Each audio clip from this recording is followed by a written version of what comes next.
3 years later, she's still the slut.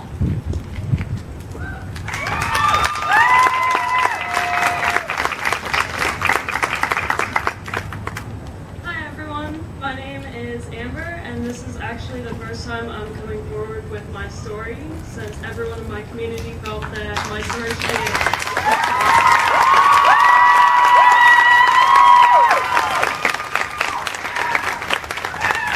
At the age of 16, I felt things that no teen should have to feel. Pain, regret, remorse, shame, broken. At the age of 16, I was taken advantage of by an extremely well-respected member of my community. He had gained my trust and manipulated me into giving up my most prized possession, my virginity. To some, this might not seem like much, but to me it was a lot. It was a gift to my future husband. He had me convinced that someday we would be married. He picked out my clothes, my friends, and made me believe I couldn't say no to sex. He had me convinced that it was okay for him to strip off my clothes even after I said no.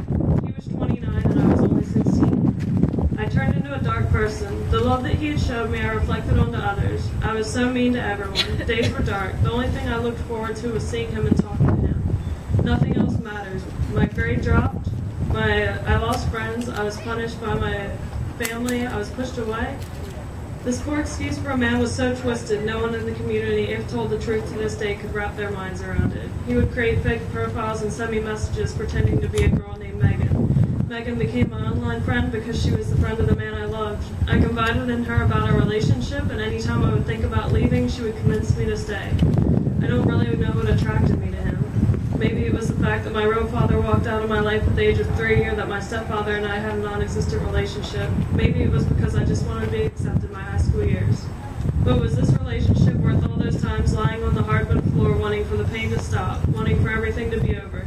He just kept going. Our relationship wasn't about us, it wasn't even about me. It was all about him. This abuse went on for a year and a half until I finally broke down and I told my best friend's parents what was going on. They contacted the local authorities. Instead of getting the justice I deserved and so long for, my attacker took the easy way out. He committed suicide on September 26, 2009, and I was left behind to pick up the pieces. To make sense of what had happened to me, I was left behind to be given the title of slut as members of my community turned on me. I eventually moved away from the small town I called home. Now, almost 3 years later, people are still mourning the death of my attacker. He has a Facebook memorial page of almost 1,000 followers. Last I heard, they were going to start a memorial walk in honor of him. He also received an honorable discharge from the military, and still to this day I have the label of slut. According to society, I, not him, should have known better. I should have said no, I shouldn't have told, and I should have let it go.